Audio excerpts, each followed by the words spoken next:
Hello everyone, peace of Christ to all. In this video we will continue what we said in part 1 regarding the amazing intelligence of Allah. As we said that the best way to know if Allah is a God, let us examine the intelligence of this God. If this God have a very little intelligence, here is very simple. Actually, I encourage everybody to read this story in the Quran. You can go to any Muslim translation, which all is false.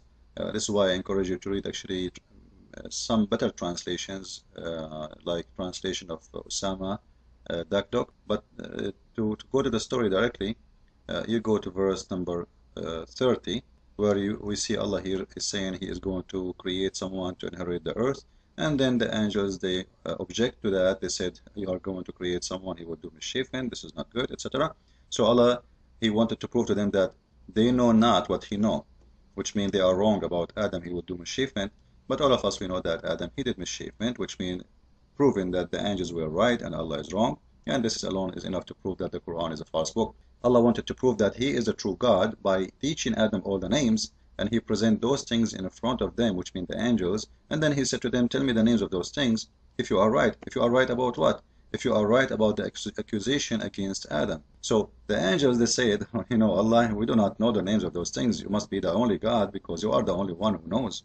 Which is very funny, because if I name the things and you do not know what I gave things the name, that does not prove that I'm God and doesn't prove you to be a fool, because if the angels did the same, and then what about Allah says to the angel the opposite? Go and name things and ask me for their names, which means can tell you what you have in your head. That will prove that Allah is God, not me calling things names and then I ask you, do you know the names of those things? You say, no, sir, I do not, sir. Then I say to you the names of those things, and that proved that I'm God. That's amazing. This is very stupid plan and strategy, proving how naive the one who made the Quran. However, here we continue the story. The angels, they glorify Allah because He is the only one who knows the names of those things, which is very funny. And then the story continue. It's a drama story, actually. After they could not give the names, He asked Adam, because to tell the names, because He taught him the names. And then by this Allah, He proved that the angels are stupid, are idiot, they are lying about Adam. Therefore Allah, He ordered the angels to bow down to Adam, as you see in verse number 34, which means this was a penalty and a punishment for the angels. And you see in here it says the angels, which means there's no exception, all the angels, all the angels. In video number 1 we said, this is proof again that all the angels in Islam are considered sinners because already they commit sin, and they made sin against Adam and against God. Against Adam because they accuse him of something, and Allah reject that. Secondly, because they claim to know the future, and this is a big sin in Islam because only Allah knows the future. But the fact that angels, they know the future of Adam better than Allah, as we see Adam was kicked out from the heaven, actually in the same page. So here Allah, He decided to order the angels to bow down to Adam as a punishment. Now Muslim, they will say bowing down here, it was not an act of worship. Actually, I just said punishment. But if you think about it, Allah, He can punish the angels in many ways. Why bowing down to Adam anyway? They should bow down to him because they claim to know the future, and this is sin because only Allah knows, supposedly, right? And this is what the Muslim says, only Allah knows, brother. So He decided to punish them by making them bowing down to Adam. And then the Muslims, they say that Islam, we don't do shirk, which means worshipping God with God. But here we go, the first teaching of Islam, that the story starts with a human being. By Allah is the first one who ordered angels to bow down to human, not to God. So bowing down to human in Islam is accepted, and it was one of the first orders made by Allah in their book regarding a human being. Then the story here proving again that Allah, He cannot, or the one who made the Quran is not intelligent at all, when He say that He ordered all the angels, as we see here, all of them they obey except Iblis. Iblis is Satan, okay, the devil. He did not accept to do that because he was proud. If you see the story, how naive here. First, uh, because he was proud? No, no, no, no. Because Allah is not smart. You see, if I say all the cats get out and then I get upset from the dog for not getting out, he have the right to be wondering how smart his master is. Because why I will get upset from the dog for not getting out when I said all cats get out? Satan in Islam is a genie, is not from the angels. Therefore, will not be an order for him. And secondly, it's not just. Because this is a penalty and this is a punishment for the angels for accusing Adam for claiming knowing the future about his future. But Satan, he did not involve in the whole story. He did not even say a word. So why you want Satan to bow down to Adam? Give me a reason. He did not do anything. He did not talk. He did not say anything. The poor guy is sitting alone, watching TV, playing with his text machine, iPhone, and he have no idea. And suddenly Allah is upset from him. He said, Iblis, Shaitan, why you did the bow down? He said to him, Allah, but you said angels. I don't care. You do bow down too. But I did not do anything. You know, why I will order someone he do no mistake, no error, no sin, even to do such a thing as a penalty. This is a punishment. So this story is very stupid. The Satan first is not from the angels, which means the order did not include him. The Satan, he did not do the sin. He is not the one who accused Adam. The Satan, he did not claim to know the future. He was proud because why I want to do to this Adam? Who is Adam? Why? And why Adam need to pay for me? He's being just actually. Satan here is being just and being more logical, more than Allah himself in his story. So he reject, and then the story here stop, and this is what the funny thing about the Quran is, like disconnect, connect, disconnect, connect, disconnect, connect, which means the verse here have nothing to do with the verse after. Suddenly Allah stopped talking about Satan, refusing to bow down, and suddenly he jumped to go to Adam. And this is how all the Quran is like this. Sometimes he's talking about Musa, suddenly he jumped to a different story. So here Allah, he jumped from the story of Satan that he refused to obey and to bow down, and then he said to Adam, Adam, you and your wife go to the garden, eat and have fun, etc. But just don't be unjust, which means follow my orders. But the Satan, he did, like he whispered to Adam, and he told him to eat from the tree. Supposedly this is a story been taken from the Bible, but there's something here funny too in the story. If we go in different verse in the Quran, we will find the following. In chapter 7 verse number 18, you will see that when Satan he refused to bow down, Allah ordered Satan to get out of the heaven, and this is before Adam commits sin. As we see here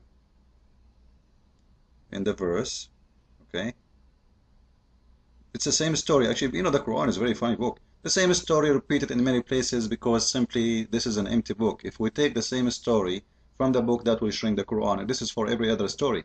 It's a repeating of the same story everywhere. However, he ordered again the same story in different chapter in the Quran. Allah ordered the angels to bow down, except Satan he refused, and then because Satan he refused, Allah he ordered him to get down. If you compare between the two chapters, you will see the difference, which means the one is saying the story is missing a part of it, very important part. Like here, after he ordered the Satan to bow down and he refused, then Allah he said to him, get out of this, which means the heaven, and here they say state. What state?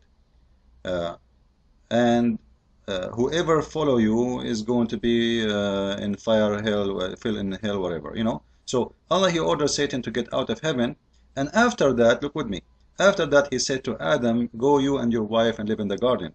Here in this story, here in this chapter, this part is missing about Allah ordering the Satan to get down, which is proving the fabrication again of the Quran, because if it's the same story, it should be the same. You cannot miss that part. This is very important part, should be mentioned in this verse. But the funny here, as long Allah he mentioned and he told Satan to go down, get out of this heaven, then we see that Satan, he's not out, Because how Satan was able to speak to Adam and tell him about doing sin? The story doesn't make sense again. Because how he did call him, how he spoke to him, like when God he says to Satan, get out of heaven, that means Satan cannot get in. And actually this is what the Quran is saying in different verses and in many places. Let me show you. If we go to chapter 37 and read verse number, you can start from verse number 5 if you want. You will see here in the story how funny it is. Allah is saying clearly that he reserved the heaven from any intruder, anyone he would try to get in. And if anyone try to get in, Allah is going to shoot him with a flame or a star, all right, or a shooting star. As you see here, and there is, he guard the sky, he created the sky, and he guard the sky by safeguards against every rebellious shaitan, which means exactly this safeguard is his work is, or the angels, their job is to keep Satan away from heaven. And if he try to get close, they shoot him, okay, with flame shooting stars, which is mentioned in many verses in the Quran. So Satan, he cannot get in again after he get out, because simply Allah he have defense system and there is no way for him to get in heaven again. So how here the story is coming the opposite. After Allah he told him to get down, all right, get out of it, out of this heaven, Satan is whispering to Adam again and telling him to commit sin. The story again is broken, doesn't make sense, it's very stupid. The one who made this chapter, he forgot what he said in different chapter, which is showing contradiction, which is proving how idiot the one who created those verses. But the story continue, and the story is not over yet. Now, by the way, somebody might say to me, where it says that Allah, he created Adam in heaven. Let me show you. Because you might say, oh, how would it prove that Adam is in heaven? Oh, it says to him here, live in the garden. In the Bible, the garden is in earth. In Islam, it's not. Let me show you, sir. We can see the proof actually in many verses of the Quran, but I will show you just some of them.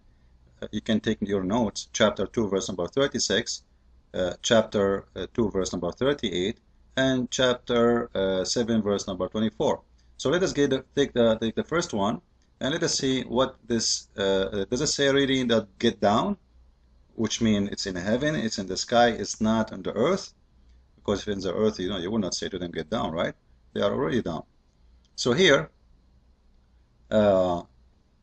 we said, go forth from this state. Go forth. This is a false translation. This is Shakir, I think. Let us prove to you that this is a false translation because it says get down, not go forth. Let us show you. Unbelievable how they lie in the translation. So this is Shakir, absolutely false. Let us go to Yusuf Ali. All right.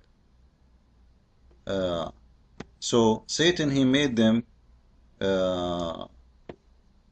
commit the sin. So Allah, he said, we get you down from all from here. Get where? Get down. So in Shakir translation, it's get out.